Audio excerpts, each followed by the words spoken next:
Hey y'all, it's your girl Sarah. And Corra. And we are a truly wonderful pair. Throw on some PJs and relax as we discuss our favorite show of the week. This week we'll be talking about Stranger Things, the series finale. Yay. Oh gosh. All right, we are at the final episode of this entire show. So initially when it came out on New Year's Day or New Year's Eve, I was watching it with my boyfriend. So Corra, you watched it by yourself. What was your first reaction when you watched it by yourself? A little disappointed. You were disappointed? Because after your first initial reaction?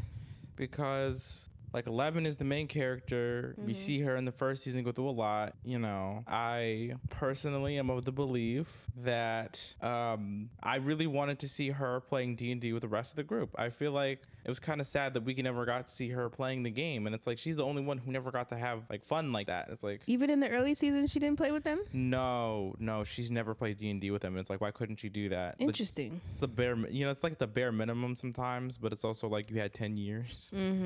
Well, I think that's where most of the bitterness is coming from.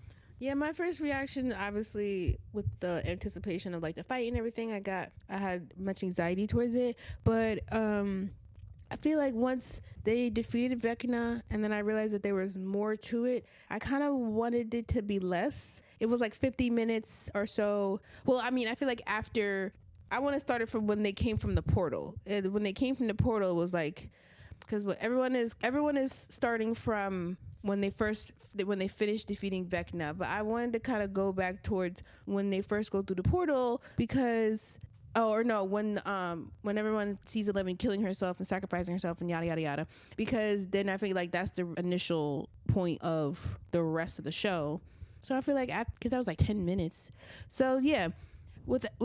After they go through the portal and then they find 11 killing themselves, it was still a lot more left. I do think at the end, their graduation definitely was a full scene. I'm okay with that.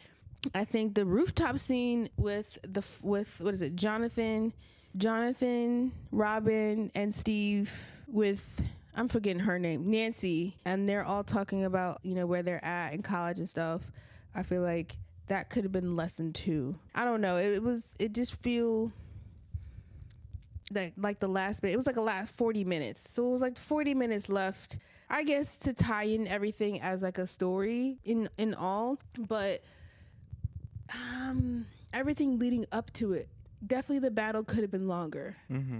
The battle itself could have been longer. And then Henry's decision to like stay connected to the Mind Flayer after he went through his memory of how he got his powers, I don't know, kind of fell short, because I feel like we should at least seen him resist a little bit from the Mind Flayer and then see it control him back, because what is the point of like trying to convince, because there wasn't really me convincing, but I don't know what the point of Will trying to convince Henry to be like, this is not you, this has never been you, because in the cave we do see that he ends up, the guy who has the suitcase was trying to defend himself against it, and then he ends up killing the guy because obviously in self-defense. But you also see that he's wearing a Boy Scout uniform, so it's he kind of killed the guy based off of survival instincts. So him connecting to the Mind Flayer I feel like was the Mind Flayer trying to find someone strong enough to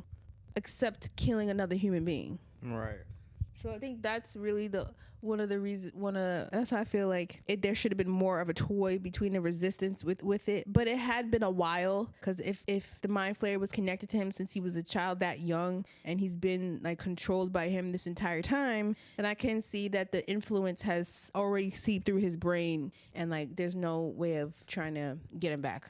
Yeah, he's so far gone down that rabbit hole. It's very hard to think about him. I mean, he's just done horrible things last season, like the way he like snapped people's bones. But that was what makes him interesting last season, because he felt like he feels very 80s last season. Am I wrong? Yeah, no, it did. It did feel more 80s. I feel like, especially with the time jump, you see a little bit more. Well, when it comes to decades, the aesthetic of the decade is always what it was towards the end. So even though it was like towards the end of the decade, we are starting to see a little bit of a 90s influence, because they are class of like, what, 89, right? 80, yeah, But actually, when did they? I don't know when they started high school. That's actually well, not that they started the year that they graduated. They're considered class of 89. 80. It should be 89. Yeah. So because it was a year after. Yeah, that, because you said 87. Yeah, so it was class of 89, and you could already see the influence of the 90s kind of coming in, or what people assume the influence of the 90s is. You could see what Erica's wearing with her hoop. She has like hoop earrings, right? Yes. That was cute. So it definitely the 80s feel of what the show was. And that also isn't part of the fault of whether it be Netflix or the Duffers not filming the kids sooner and then having them like obviously age as they are.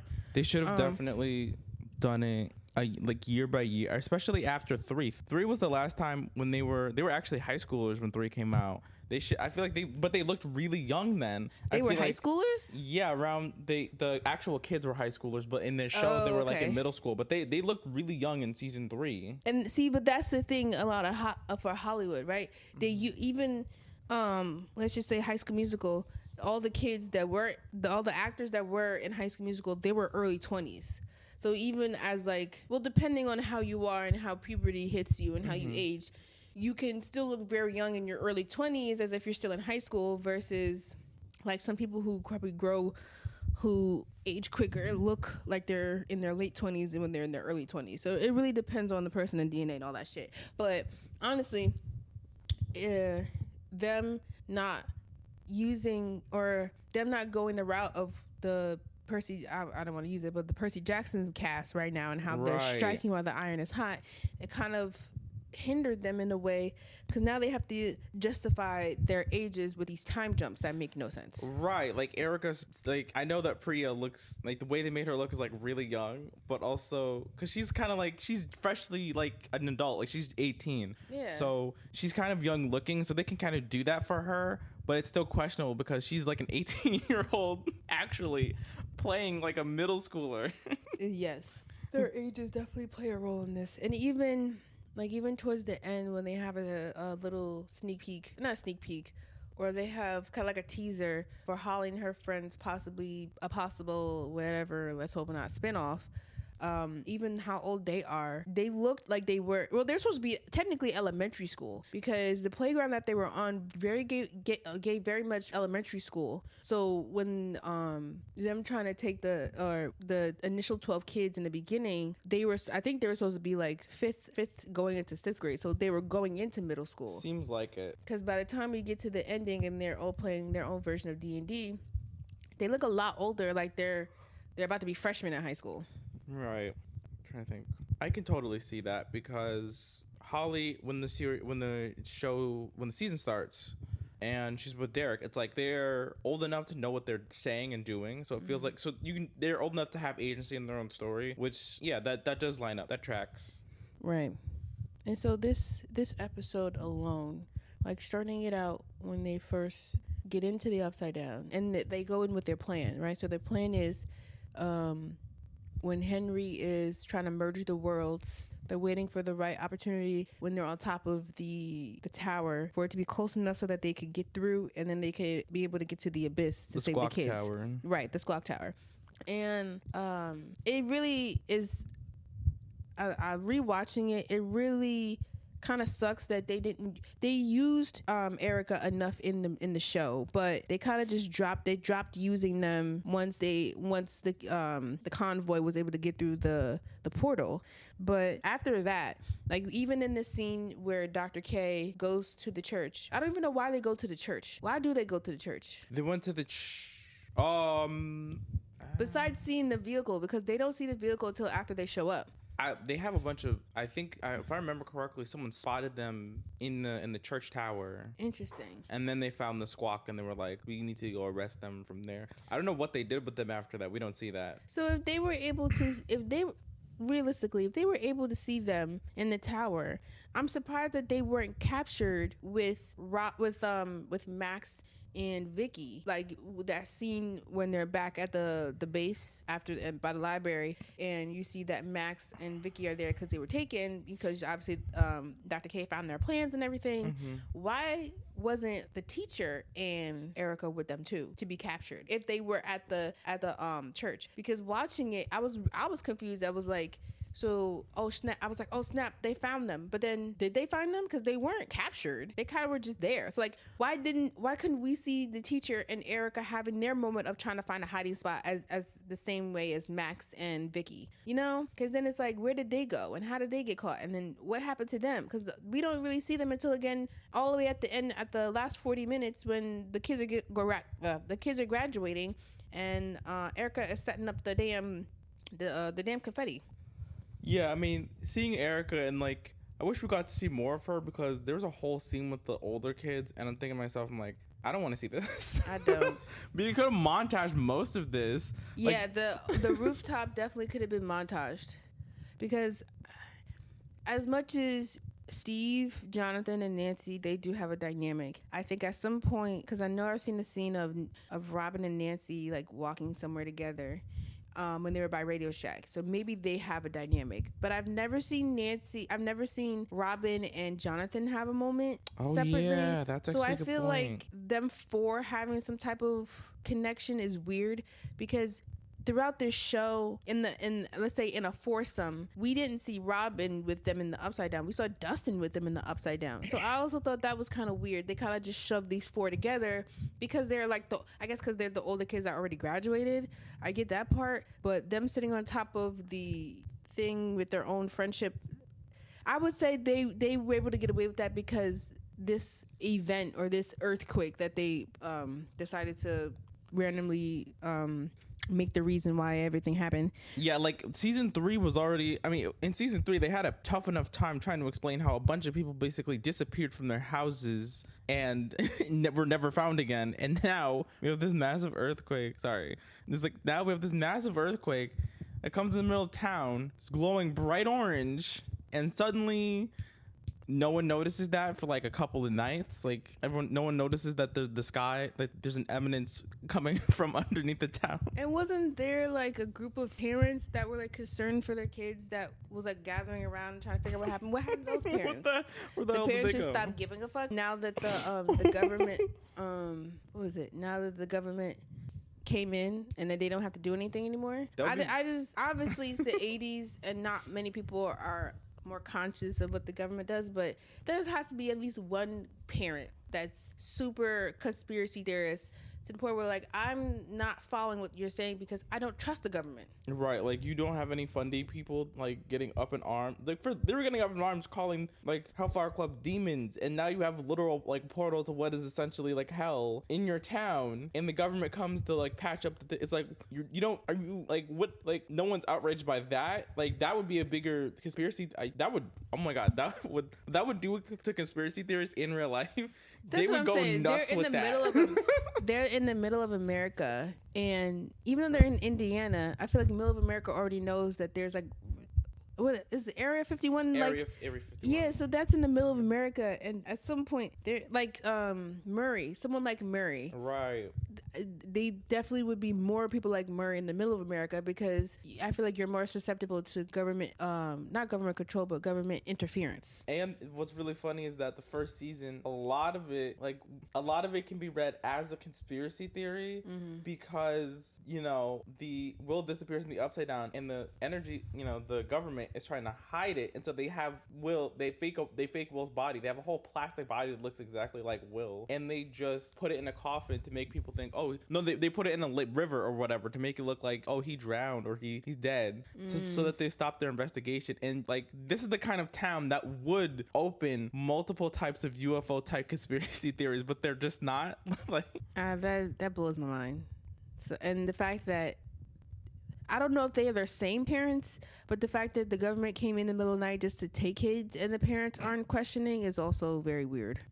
Definitely feels like, at the very least, this season, the writers were having the least amount of fun in comparison to the last couple of seasons. But I also feel as though they've had a while to do this, in the sense that like, they had like 10 years to plan out the major events. Like, I'm thinking about writing a comic book, and it's like, but I already have the final battle pretty much written down. How you want it. I feel like that would be a better, I don't know how many writers, because everyone has a different process for writing, right? Especially when it comes to screenplays and things of that nature. So I feel like if you are to plan, or you're looking at like this big final battle in your mind and you're visioning what it looks like, I feel like it's a good starting point to go backwards to figure out how we get here, so that your logic for getting to this point makes sense, so that you, like, any holes that will come up, that you even ask yourself of, like, does this make sense, or how is this going to tie into my vision of the final battle. So, like, we'll go get more into it later, but, like, obviously with the documentary coming out and them not having a final battle but actively filming a final episode is very interesting. Back to the story. Even so, like, we were talking about, what is it, Dr. K getting to the church to find the squawk van. So I think, I don't know if it was made to be what is it? I don't know if it was made to be like a distraction to make it seem like, oh, this is our base, but to have the squawk tower, not the squawk tower, having the squawk van just sit there kind of gave it away, because then obviously they went straight to it, and then Dr. K was able to find their plans because they didn't move it. So it was like, what was, like, I don't think their plan was very fleshed out in that way, because what do you mean they were able to find the squawk tower and then they could just trace it back to the squawk and then find all your shit right there? I feel like they should have done more in hiding things. And then even the two people that were left at the squawk tower, Vicky and Max, I don't think they should have been left alone. I felt like what's her name? What's Will's mama's name?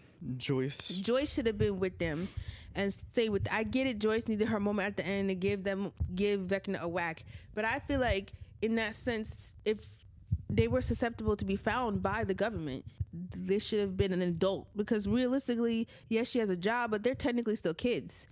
What was it? At least they're under 21. So they're technically still kids. There should have been an adult that would have been left with them and helped them out. And then I would say Robin could have been the guardian for Will, because obviously she helped him gain the confidence to come out. So she could have helped him and guide him and, like, been that guardian in the sense of the whole chaos.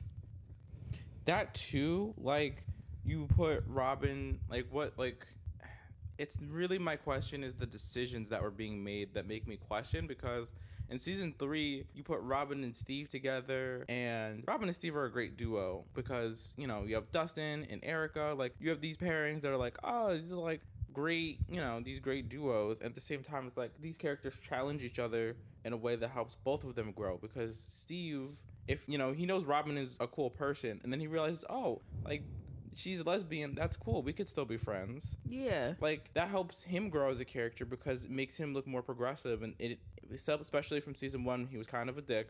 It helps him, you see him as different, because it's like, oh, he's growing to be a good person, really. True. Yeah.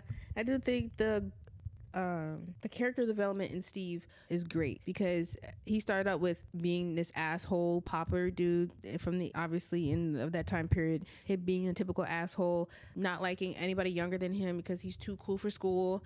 But after developing a close friendship with Dustin and helping the kids out through this whole chaos, he was able to kind of like bond with kids more often, to become a coach for like little league baseball, right, and possibly be a teacher or whatever he wants to do with his life. So I think that was a good character development for him, to know like something he kind of ran away from, he now has to accept, because he wants kids of his own. I remember there was this interview. No, you really talk about an interview with Steve? No, with Millie, and just because the amount of characters that we have, she was like, she was joking about it, but she was like, you really have to kill characters off. You do. See, my thing is, when once they get through obviously the portal and they start setting up, when Murray was at the top of the lab, in my obviously in the experience of watching the show, where obviously everyone's talking about where the demo bats were, but where were the demo bats? Because if in season 4, when Eddie was at the top of the trailer and there was a high point and there were demo bats trying to, you know, get at him, Murray is at an even higher high point when at the lab, because obviously the trailer, the building is bigger than the trailer was. So if you're that high up in the upside down, he needed a bigger threat to him besides the government with the damn helicopter. He needed a bigger threat for him to be up there, so he's fighting for his life, because him just chilling up there to wait to detonate this stuff, it felt like okay. Because even when Hopper went in a bunch of times in the Upside Down for the crawl, he encountered a Demogorgon, and the Demogorgon wasn't even looking for anything. They were just attacking. So how are you going to have a random demo attack the convoy on the way to the base, but nothing else happens throughout the entire, like no one else is attacked by a random demo, whether it be a dog, bat, or whatever. No one is attacked by a random demo, and it's just like free falling. Like we're all just chilling out. Just say that. I really did. I'm free. Shut up. Free balling. But no, for real. I think because even when Nancy and Jonathan was up there, yeah, they didn't have demo bats, but the not the biology, but I guess the physics of what that place is, he wasn't even affected by the goo that came down. So like him being there was no real threat to him. And even when he threw the bomb, his makeshift bomb to blow up the helicopter, it looked like he was about to fall off. Like we didn't even get him trying to fall off the building and then him trying to climb up. Like him being there was no risk, no threat. It was just him there. He is an easy character to kill off. No one gave a fuck about Murray. I really didn't give a fuck about Murray. I forgot he was even in season 4. Murray could have been killed off. There's been this one writer fans point to that were some of the highest rated episodes, and his name is Paul Ditcher. Did he write any for season 5? He wrote the Sorcerer. Oh, okay, so that makes sense. I mean, because that was a good episode. If he had input on the first episode, that would make sense too. The first episode was really good. Upside down. Yes. Just honestly, the first episode is really good just because of Diana Ross, and then now it shows you the impact of Black people. Right. They use Purple Rain, but I personally feel like I feel like it didn't land, but it didn't land for me either. They had this whole they had a lot of build up to like, oh, we used music from an artist that doesn't really license their music, so it was like, okay, cool. I mean, just because you can doesn't mean you should. Exactly. Just because you can doesn't mean you should. And I'm not saying Purple Rain and what was the other song that played? It was Purple Rain and something else. But the soundtrack of Purple Rain or the album is a good album. I'm not saying that. The music is good. I love hearing Prince. No, don't get me wrong. But I just feel like the impact of using that song, it didn't really hit me as much as the writers wanted to, or not say as much as the Duffers wanted to. I feel like it's just. It's hard to understand what they're, like I said again, like the thought process is like, what? Like, in these, it's going to be difficult because who's going to deal with their kind of, I don't want to really say this, but like, who's going to kind of deal with their bullshit when it comes to working on within deadlines? Because Netflix let them do this because they saw the popularity of Stranger Things in like 2016. Now it's 10 years later, and it's like, who's really going to let you fuck around with the deadline like that when it comes to work and writing? Exactly. Especially knowing that the first season has a different tone than obviously where we are now, with the idea of the first season was supposed to be a one-off limited series. Having all this time knowing that you have creative control of this show and how far you want it to go, you could tell that they really this was only going to be the final season because their kids aren't kids anymore. Where else can you really go with the story? Right. And because I just feel like season 4 was a great build-up, and then a lot of season 5 was much of a letdown because that build-up was kind of just wasted, not only for the time jumps, but also was like trying to figure out a bigger plan at play here, but knowing that there clearly wasn't a plan for the bigger plan because of how much that they felt, how much of the deadline was, and like they were rushing. So let's say you had 10 years to come up with this storyline of what you wanted for your show, right? Plus the 3 years of planning season 5 specifically. So it's like y'all had the time and y'all had the leeway to really flesh out your ideas, but when it came down to it, y'all were just like, y'all were shit out of luck. It feels like what this really feels like is like a kid doing a last minute assignment. Yes, yeah. That's what it feels like. Because I've definitely had many moments in class, or even not just a last minute assignment or even last minute writing, because you know how sometimes when you're in class and you're in English class, you're learning about essays and stuff, and then you have to sit there and write the whole essay for the whole class. You literally have to come up with your outline. You have to proofread. You have to do all that in one sitting, and you have an hour. Right. They had 3 years. Like, come on. Like, first of all, if I was given that much time to flesh out my own world and give the pitch to Netflix, you better come up with some like Avengers level shit. And they definitely, the Duffers explained that they wanted Eleven to have Superman level powers and make her seem like a superhero, which they did, which they outlined greatly in the first episode with her training, with, you know, jumping over the things and like trying to time herself. And that was great that we saw that. And I feel like we should have seen more of that. And they were trying to do more of it, like when she was clearing the path for Colleen Hopper to go back through the portal. We kind of see that, like, her take control, but we didn't really get to see her be more of a superhero because we didn't see her jump through the portal. We didn't see her jump the rocks that she wanted to jump. We only saw her we didn't even see her throw the boulder at the mind flayer to get its attention. We just saw her jump through its center and then do what she's been doing to Henry. You know, like you show what you wanted to show for so much, and then you want to tell the rest of it, and that's not fair. Because if you're gonna show us all of it, right? Like you said, like, show us all of it. Don't just, like, I don't know. I'm wrapping my brain around this whole thing because you want to make sense of what it doesn't make sense. Right. Of people who are even diehard fans who probably have watched the whole series leading up to this season, so they have like everything fresh in their mind and be like, okay, let's see how this connects. Let's answer some questions that we have been asking since season 1, 2, 3, such and such, and really trying to tie the whole story together, because from season 1, 2, and 3 was a great progression for whatever storyline they had with the Mind Flayer.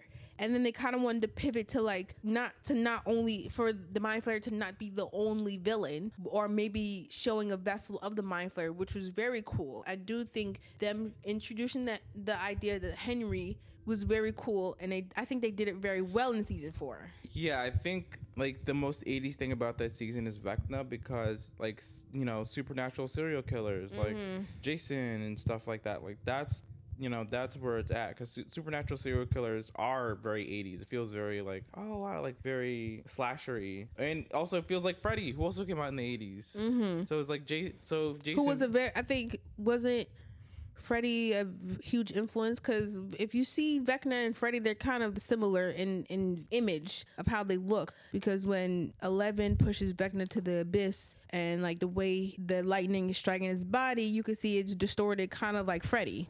Yeah, I would say his face, I would say definitely, probably a little bit like Freddy, but in season 5, his face, because he's been actually burned, so has Freddy.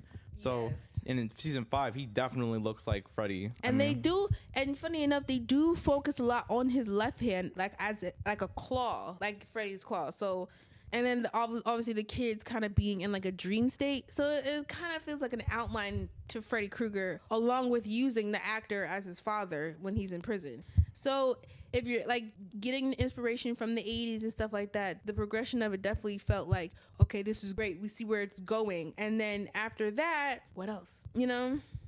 Like, right, it was like, I don't know. Episode 1 is definitely a great starter for where we were going. And then I feel like it kind of just fell off from there. Besides episode 4, where we see Will get his powers, it kind of just fell off there for me. You mean like from 11's storyline, or just in general, like the central story? In general, and how they're trying to weave everybody together, because of the fact that because of them keeping too many characters and not killing anybody off, it's too many storylines that they have to tighten up. And so if they were able to have less characters to tighten up, they will have more time to really focus on which stories need to be more focused on, or flesh out better storylines, or flesh out better endings for the characters that people actually do care about. Yeah, like if this is a show, I don't mind that they don't kill people, but like seriously injure or maim people. Like they did that in season 4 with Max, and I'm like, that was definitely more of a risk than anything they had done in a while, because oh wow, one of our main female characters is in a coma, and like her, you know, they blinded her, they broke her bones, like, oh my gosh. Like, also, where were her parents? Her dad was not. There was no dad. I don't think. the reason the mom wasn't in the show is because the actor had, I think, cancer at the time. For them filming season 5. Yeah. I need a better. No, they could have recasted, because if they recasted Holly for season 5, they could have recasted her mama. And if we see Lucas in the hospital sitting there with her every day, we should have seen her mama next to him. I'm sorry, she's a child. I get that. She woke up, then what? So even in the finale, we didn't even see her mom at the graduation. We saw Dustin's mom. We even got a glimpse of seeing Lucas's parents that they barely even focused on. And then we saw the Wheelers there, but we didn't see Max's mom. That too, just like, what is Max doing? It's nice to see them together, because they're gonna be together forever. They're Lumax, but it's like, what is Lucas doing outside? Like, that kind of makes it feel like they're dependent on each other, if anything, and that's it. That's it. And that's we can't even get Lucas back into sports. Like, we see Will going off to college, kind of. We see Dustin going off to college. We don't really see Max nor Lucas going out to college. We just see, they're together. But are they going to college? Does he have because he was a basketball player and he was really good. So like, does he not have like a scholarship to go to somewhere? Does she not want to go somewhere? Are they stuck at home? Like, what is going on? That's what I'm saying. Like, they focused the last minutes of the show, of the episode. I feel like they didn't really need to focus on, I don't know. They should have explained what was happening a little bit more. Because Max, if Lucas said like, oh, I'll just stay here and help you figure things out because you just got out of a coma, like, I'll help you figure things out with your career. If he said that would have been like, oh, okay, so he's helping her, and that helps her maybe go to college in another way. Like, if he said that, I would have been at least happy, like, oh, hey, he's helping her because she's been in a coma, and he, that's adorable. We needed like explanations of like what's happening, like where the characters are going. Like, even when Dustin goes off to college, like, all right, what are you studying in? Like, a lot wasn't said, and I feel like that's also very annoying too. Yeah, it seems like a lot of the questions people have that they were asking the Duffers, instead of showing us of what they should have showed us, they were telling us, and it's like, well, that doesn't really make sense to what we see. And a lot of their answers are just like, oh, well, that's just because it is what it is. And it's like, oh, Lord, but that doesn't make sense to what we're seeing. Like, did you watch your own show? Right. We're talking about the interviews now, right? Well, yeah, we can talk about the interviews. But we'll get to Conformity Gate in the documentary soon. But with the Duffers getting asked about this episode specifically, their answers were very like touch and go, and it doesn't make sense, and it ruins the finale, because why are you telling us all this? We should be seeing this. And then with the Broadway show being a prequel of sorts, it did not even align with what they did for the last season. And introducing an additional character, like a love interest for Harry, a love interest for Henry, but them not playing into that love interest, because a lot of people going into it was like, oh, maybe if they did the flashback of, of Max walking through the hallway of his high school, they don't even show like Henry possibly having a girlfriend in there or someone he liked. So like them not even including him having a possible love interest, which was like kind of the reason, was kind of like a main plot point for the Broadway show.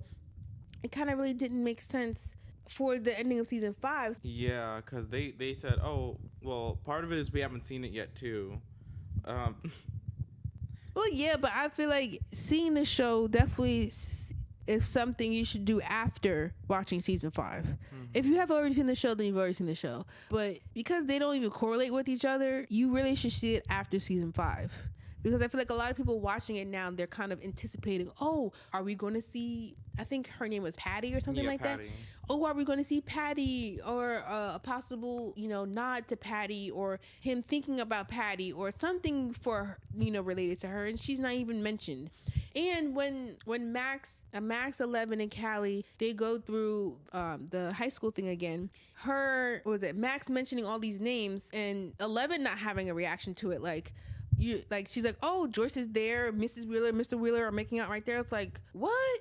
Like, And the fact that those things are canon, so you're telling me that Joyce has no recollection? You're telling me Karen has no recollection when the name Henry popped up? Like, there was no sense of, whoa, this could be connected in any way. That's crazy. And even when she's chopping Vecna's head off, it's like you're not gonna even reference the fact while you're like, you killing know this guy. Her, right? Like, he should have said something. He should have said like something to her, like maybe a reference. But like, she doesn't say anything to this guy. Well, she went to high school with, chopping his head off, who's giving you a lot of trauma in your family. You're not gonna say anything about him. That would have been the best connection as to why Henry chose Will specifically. Henry, because if you see the flyer of the school play that they do when Max first goes through his memories, Joyce's name is there next to Henry's name. Henry Krill is there. Joyce, whatever her maiden name was there. Like, they were in the play. Like, she is trying to advertise for the play. She's like, come see the play, come see the play. Like, they have a connection. Why did we not use that? That connection was literally right there sitting in front of your faces, and you didn't even use it. Like, that would be everyone keeps saying, why Will? Why Will? Why Will? Why Will? Like, the play could have also been what was it? The play was Joyce and Hopper trying to figure out who was killing these animals, but it was Henry. So if y'all would have if y'all could have connected the play, right? Let's just say that. Connect the play. So Henry is upset because Joyce and Hopper are trying to investigate who's killing the animals, and it's him. That could have been a connection too, right? So it's like, oh, I have this vendetta against this woman who's trying to frame me for all these animals dying, or trying to get me in trouble for all these animals dying. Let me fuck her life up by trying to kill her son.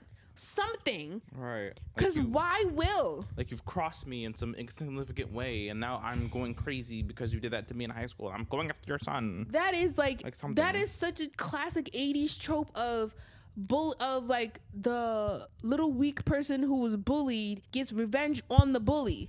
Right. We could have had some type of flashback scene of them in drama class, of Joyce being a little menace to Henry, and then Henry harboring those feelings for years and like trying to get his revenge on her kid. Some of the details of what I might know are in a play that I don't have access. That's the annoying part. Is that they should not. Don't have access to the play. They should not have greenlit that play until the show was well and done and over. Yeah, because then all these questions we have for the play, it could have just been a one-off. Right. That we wouldn't have to connect it, but because y'all did it so close and there's a very gray area of it being a canon to the story, it kind of makes no sense. But you're right. So let's say we take the play out of it, right? So let's use the flashback of Joyce and Henry having that connection of the play, right? That still could have been that connection. Like, you literally gave us a crumb of a connection and did not use it because you still haven't explained to us why was Will chosen. Why was Will Byers the one that was taken not by the Demodog or Demogorgon? So now we know that Henry sent the Demogorgon to collect Will, to use him as a vessel, right? Yeah. Why? Now we know in the flashback of the memories Max went through that Joyce, the Wheelers, and Hopper somehow all have a connection to Henry going to high school together. So why wasn't that your one connection for Henry? Like, I understand if at some point they forgot about Henry because he was taken away because he had powers. But at some point, hearing the name Henry Creel should have triggered something in Joyce and Hopper. Maybe not the Wheelers because they're very far gone and they have no idea what's going on until the 5th season. But at least Hopper and Joyce could have been like, oh my God, do you remember that kid we went to high school with, or something like that? Or at least Joyce could have been like, oh my God, that name sounds familiar, of the kid I went to high school with. And to not have any memory of it, and for them not to connect it that way. Like, in my mind, that is the connection. Henry and Joyce were in drama together. They did a play together. Something happened between them to where he has animosity towards Joyce, and now he's taking her kid for revenge. Why? Like, that's so easy. You know what I mean? Yeah. We just came up with that in the last 20 minutes. Y'all have 3 years for season 5 and 10 years for this entire story. Are you kidding me? It did not have to be that complicated. And like I said again, I'm not gonna say I wish them the best in their future endeavors, because I know that whatever they're gonna come up with is not gonna be even as good nor cohesive. no one's going to tolerate a 4 to 5 season story structure within 10 years. Imagine if they were doing Percy Jackson. That would be hell. Those kids would be 40 when they got done with that too. doing the show. I feel like now them waiting makes sense because them waiting shows that they didn't have anything to show for it. Yes. Them waiting tells us that they didn't have a script, they didn't have an idea, they didn't have any concept of what was going on, and that you can see it was the ex-wife, because she was the main influence in the first 4 seasons if you of the show, because it has been mentioned that she was on set and everything, and that the first 4 seasons are so cohesive, and then the 5th kind of just feels like something different, you know? Mm-hmm. But even with the battle, I feel like the way that the battle was structured on how when they were killing the Mind Flayer felt like a part 2 of the Star Court battle, but didn't last as long. Like they should have. Well, they did obviously because they brought flamethrowers and the flare guns and the gasoline balloons to help put it on fire. Because obviously they defeated it before doing the same thing. They did like fireworks and all type of explosions in the mall. Yeah, see, when they fought that thing, this is actually really funny. They were fighting that, and they probably had like the same weapons. Not even the same weapons, but the same type of weapons they fought the Mind Flayer with, and somehow they defeated the Mind Flayer. But that thing, they weren't able to even come close to killing. That thing was bigger. It is bigger though. It's bigger, yeah, but like I don't know why, but that thing felt way more like the Star Court Mall. It felt so much harder, and I feel like them having to fight that adversity, like they weren't able to kill it conventionally at all, because Billy sacrificed his life and then Hopper shuts down the machine, and that's what kills it. And that's the physical form in the right side up of the Mind Flayer, versus you're literally in its home turf. And they were able to kill it so quickly. They were able to kill it so quickly. And then they were able to also defeat Vecna so quickly. I do appreciate Will using the hive mind to connect to Henry and help 11 in that sense. That was good, because that was also a full circle moment to episode 4, which was nice. But I don't know, it still felt like it needed to be more of a battle. Like, as much as I don't know if it was physical combat or what, but between Henry and 11, it should have been a longer battle. Like, obviously we see the rest of the gang like doing their best to try and distract the thing, but inside of it definitely should have been a longer battle between Henry and 11. All in all, it was just disappointing. Yeah, I feel like first of all, I feel like killing 11 was totally unnecessary as well. Like that, and just in general, that felt why they weren't even sure if they wanted to go through with it. It's like, if you don't want to go through with it, just have her lose her arm or something. Like, don't actually kill her off. Sever a limb. Like, no, Max got gravely injured last season. Like, some of these characters should have more battle scars. Like, Karen got slashed in the throat. Karen is the only one that got slashed to bits. I don't even think Lucas has he was slashed too, but he didn't even really have a big wound. It was mostly near his shoulder blade, yeah. Yeah, it was like a patch or something that he like walked off. But Karen, she got fucked up. Yeah, we can afford to see more characters getting fucked up. Like, if Dustin, not Ed was in a wheelchair or anything, because that's crazy, but like if something happened to his back, like, okay, but like that's the cost of fighting the thing. Like, if that happened, I would have been at least they came out battle injured, because that shows how serious they went into it. Like in My Hero, the final fight, there's characters who lose limbs, their faces are burned off, like, because they're fighting like All For One and Shigaraki, and it's the final fight, so you really want to make sure, especially at the end, because this wasn't just the first war arc, but this was the second war arc,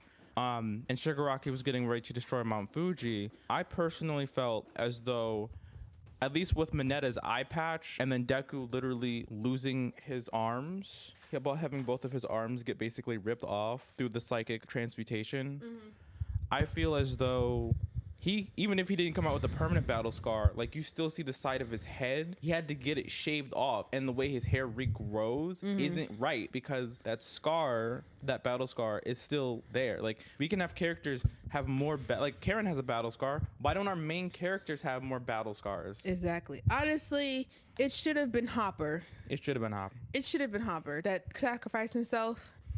I don't know how he would have sacrificed himself, but it should have been Hopper. I haven't been invested in his arc since the end of season 3. Yeah, his arc ended in season 3. I don't think they should have brought him back either. It was amazing because he starts as a jaded cop, and then he starts taking care of. He starts as a jaded cop who has a distant wife, and then he divorces her by the beginning of season 2.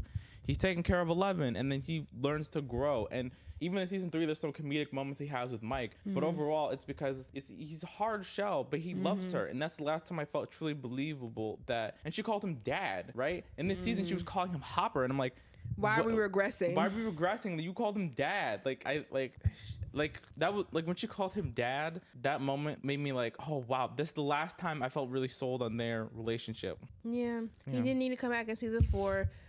We skipped all his scenes in Russia. It made no sense. And like even they teased that Steve possibly dying. And I don't think Jonathan should have been the one to catch him. It should have been Dustin. Dustin to die? No, Dustin to catch him before Steve almost died. Yes. Also, like, yeah, I do think it should have been Steve, not Steve, Dustin. Wow. It should have been Steve to catch Steve. Wow. It should have been Dustin. Steve could have catch himself. It should have been Dustin to catch Steve, but like, don't do the fake out cut to black. Where are you cutting to? There's no commercials. Yeah, that cut was very weird. Oh. And some people saw this in theaters. So what was the cut for? What was that for? Just play it out. Like, there's no. Part of it felt like some of the dialogue and stuff really felt like they were padding for time. It's like, why use this time to tell us something? Like, we didn't need all that 45 minutes. Use 20 minutes to tell us the exact. Like, how old is the mind flayer? Like, tell us. Like, show us that. I want to be shown how old that thing is. Yeah. Anyways. All right, now to talk about the conspiracy theories and the conformity gate, because of the fact that people weren't satisfied with the ending and they were literally trying to grasp at any straws they had. They overanalyzed the ending because it didn't make sense and it was too perfect, especially with the scene when Mike, when the confetti goes off, everybody's celebrating the graduation and Mike hears the frequency in the speakers, goes back to that moment of when he sees the, her kryptonite, 11's kryptonite being used and pointing at them. Right. And he comes up with the idea of possibly 11 being alive and all that. People are noticing even in the show how the background extras were acting weird and everything was too perfect, that there was like this secret 9th episode that was gonna really explain everything, that was gonna be the real ending, and it wasn't. It was nothing. Even I even saw I saw a TikTok that had explained that maybe Conformity Gate isn't real, but maybe possibly the documentary that came out could have been similar to the last one of the Freddy Krueger movies. That was a documentary about the making of the movie, but it ended up turning into like the demon of Freddy Krueger coming into the real world and then killing all the people that made the movie. Wait, what? You didn't know that? What? There's a Freddy Krueger movie that's like in the style of a documentary, but over time it starts to turn into like Freddy Krueger killing off all the crew members. Yeah. Which is that, new or old? I think it's older. It was like it was in the 80s. I don't know which one it was, but it was one of them. I haven't seen it because I didn't know about it, but I'll look it up. I'm not sure if I believe you. I gotta watch. You know what? You were right. It was in 2010. It was called Never Sleep Again, The Elm Street Legacy. I think it was this one. Because, like, I think only movies like that started getting popular after Blair Witch got really popular. They had a really great campaign when they did that movie. Okay. Well, I mean, who knows? But Conformity Gate wasn't real. And part of me, when it was leading up to it, because someone also noticed that there was a website that was kind of counting down to it, but that website got debunked immediately. But part of me kind of wanted it to be real because I was like, is there possibly going to be more that's going to be explained that we don't know? But another part of me was like, don't feed into delusions because of the interviews that the Duffer Brothers have been doing based on the final season, the unsatisfied viewers, and the consistent plot holes or the consistent unanswered questions that were never answered in the show that were supposed to be, that we were told were going to be answered in this season. So people came up with their own theories and literally ran with it, and it was like, this is the only thing I have left. Let me have my delusions. And, you know, maybe they used AI. And the only reason I say this is because people have been getting to AI psychosis like crazy lately. And I'm like, maybe it was a little bit of that. But Mike randomly, like, he does it twice. He does it when he's on the bench, one. And two, he does it when he's looking at the speaker. And like the way he looks at, like, you know, is random. You're right, because he when Hopper was trying to explain to him, he kind of looked the other way. But he was kind of looking down the street of where 11 could have been. He was already coming up with the idea as he was sitting there. And it's like, when he's doing that, it's all in the middle of nowhere. It's not like he's writing something down in a sketchbook. It's like that kind of thing. Like, if you think about it, for a big show like this that's been taking 10 years to deliver its finale, that will apparently, if you screw up your finale right, apparently send people into psychosis. Wow, people ran with this conformity gate, and I feel like in the beginning I kind of was okay. I was on board because people were showing evidence of maybe this is true. Because why were the kids sitting like that in the graduation? Why wasn't there nothing on the sign? Why was there a frequency flashback? Like, what was the reason for all this? You know? It didn't really make sense, but people held on to something. And, you know, people have to hold on to hope, especially in these trying times. People are trying to hold on to any little bit of hope to bring any little bit of happiness right now. I think that's why they reject the ending in general. Mostly, I feel like they reject the ending because for Elle, it's a fucking terrible ending. Like, yeah. Especially for 11. I feel like out of anybody, she should have survived. She went through it the hardest. I feel like that's why my personal headcanon, season 3 for me, that's where it ends. She gets to live normally, no government hunting her. I agree with you. Season 3 was a nice bow before we went further into the story. Like I said, it wasn't wrong how we went further, because it was a great continuation. But for what we know so far, or what we knew so far of the characters, season 3 is a great last season. They really could have ended it there. If you're really gonna be honest, really they could have ended Stranger Things be 3 seasons, and that'd be that. Right. That would have been such a great finale. Like, imagine it ended there been, when they were kids. Yeah, it would. It would have been fine ended there, and that's okay with some shows, especially with certain shows that go too. Some shows that drawn out too long and then get bad, this is a great example. Some shows that just get either too many seasons to where it's like, okay, this is not good anymore, or it didn't progress in the way that it should have, and then it's okay to call it quits when the story is done. You know, as a creator, you should know when the story is done. But after, I was like a couple weeks after the finale, the documentary about the last season came out, which I didn't watch. It's been doing them such a disservice. So give me some more insight on the documentary.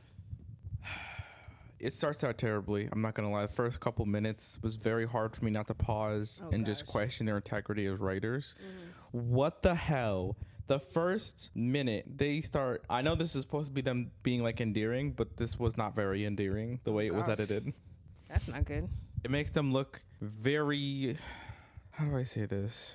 I'll come back to the word, but the first thing they start saying is, we weren't really interested in writing initially. We were interested in directing, but we had to write in order to get to a director spot. And I'm like, that doesn't really make sense. I rolled my eyes so hard at that line because I'm like, okay. And then eventually you see them trying to receive input from cast members. Like there's a moment where Maya, right? Her name's Maya. Maya Hawke, yeah. Maya Hawke, yeah. Maya is telling actually Sean Levy. He's also one of the producers, but he's still behind the production, so he gets fault too. Sean Levy, she's like, hey, Caleb, she had to remind them that Caleb does not know that Vicky and her are together. Yeah, the only person that knows is Steve Harrington. And then at this point, I think Will. Yeah. But the fact that she had to remind him, and there's also a scene where like Jamie is trying to connect to one of the Duffer Brothers directly. He's in his makeup because they didn't put that much makeup on him this time. So he's in makeup, and he's talking to, I think, Ross or the other one. They look exactly the same. I'm not gonna lie.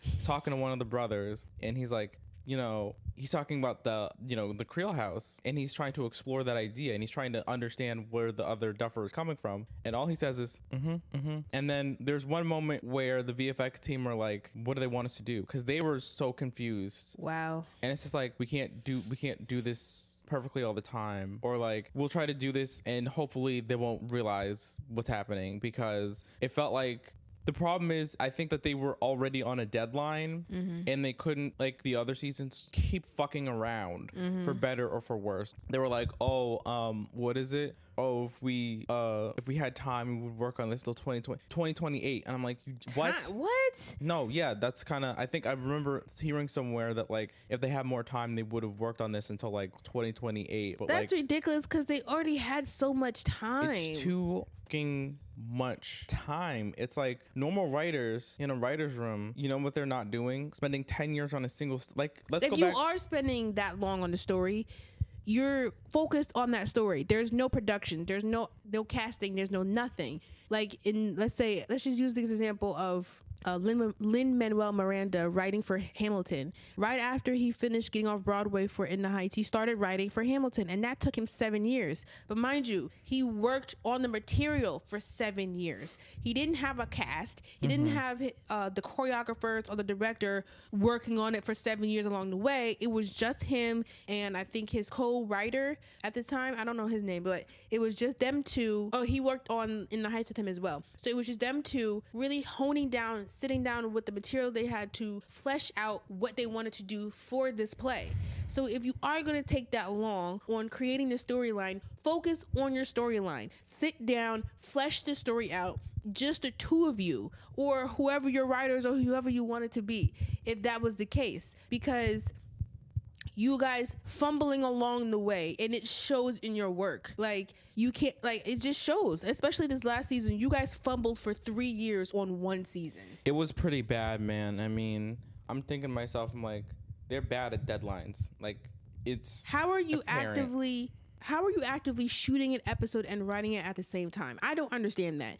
Isn't there not some industry standard of making sure your script is cohesive and complete before you even start production? Isn't that, I thought, obviously with the outsider looking in, a mundane view of the industry, I thought that was the like the standard, to make sure you have a complete script before you even continue writing. Now, I don't know if like regular network television could be differently, because I know like a 3-cam sitcom is worked differently than let's say 2-cam drama or whatever. But the concept of them coming up with this idea and all this, it just, you could tell they were literally sitting there with their tail between their legs.